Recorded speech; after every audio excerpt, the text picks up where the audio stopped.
Ang tamang pagkaunawa patungkol sa purgatorio. Ang purgatorio ay napakahalaga, ngunit isa sa mga pinaka-namimisinterpret na doktrina ng simbahan. Kaya marami ang hindi lubos na nakakaintindi kung ano talaga ito. Kaya ating alamin kung anong wastong pagkaunawa dito. Ang purgatorio ay walang iba kundi ang proseso ng sanctification o pagpapabanal na nararanasan ng bawat nabinyagang Kristiyano sa kanyang buhay. Lahat ng Kristiyano na nailigtas ni Jesucristo sa pamamagitan ng binyag ay napawalang sala, nailigtas at naipanganak na muli. At mula sa puntong nabinyagan tayo, patuloy tayong pinapabanal ng Diyos sa buong buhay natin. Ang proseso ng pagpapabanal sa atin ang tinatawag nating purgation. Ito ay ang paglilinis ng anumang kasalanan o kasamaan na maaaring natitira matapos ang binyag. Sapagkat kahit tayo ay napapawalang sala at nabinyagan na, dala pa rin natin ang tatak sa ating mga kaluluwa na may kakayahan pa rin tayong magkasala. Apokalipsis 21:27. Datapwat walang papasok na marumi o ang gumagawa ng kasuklam-suklam o ng kasinungalingan, kundi yaon lamang nakasulat sa aklat ng buhay ng Kordero. Nangangahulugan ito na bago tayo makapasok sa langit, kahit tayo ay naligtas na, kinakailangan tayo ay maging ganap na malinis. Ito ang layunin ng sanctification o pagpapabanal.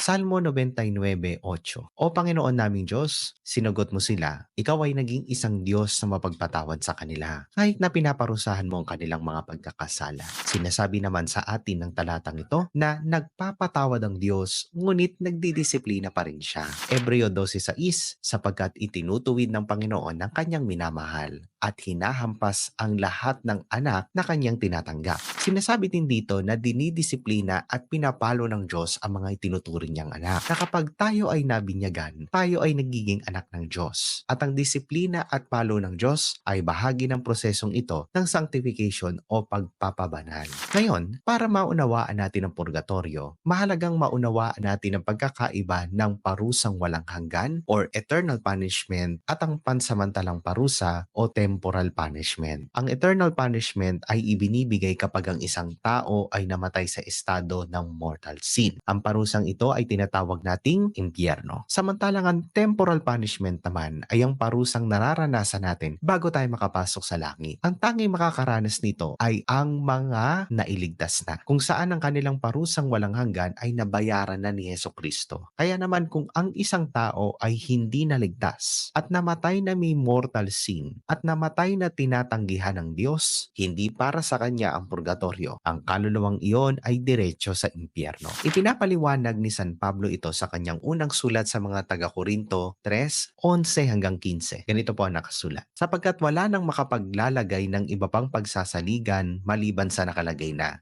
ito nga'y si Jesucristo. Kung sa ibabaw ng saligang ito ay may magtatayo ng ginto, pilak, mahalagang bato, kahoy, dayami, kumpay, ang gawa ng bawat isa ay mahahayag sapagkat sa araw ng paghuhukom ay makikilala ito sa kaparaanan ng apoy at susuriin din ng apoy kung anong uri ang gawa ng bawat isa. Kung ang gawa ng nagtayo sa ibabaw ay manatili, tatanggap siya ng gantimpala. Kung ang gawa ng isa ay masunog, siya ay mawawalan, ngunit maliligtas siya, lamang ay magdadaan sa apoy.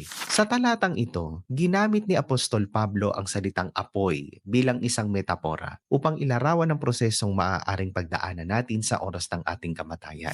Maliwanag kay Pablo na si Jesucristo ang pundasyon. Kaya kung wala si Kristo bilang pundasyon, walang saysay ang anumang iba pang bagay. At kung wala ang pundasyong iyon, tiyak ang kaluluwa ay tutungo sa impyerno. Ngunit para sa mga natayo sa pundasyon ni Kristo, ipinaliwanag ni San Pablo na ang ilan sa ating mga gawa na maihahalin tulad sa mahalagang bato na kumakatawan sa mabubuting gawa ay magtatagal, habang ang iba na katulad ng kahoy, dayami o damo ay masusunog.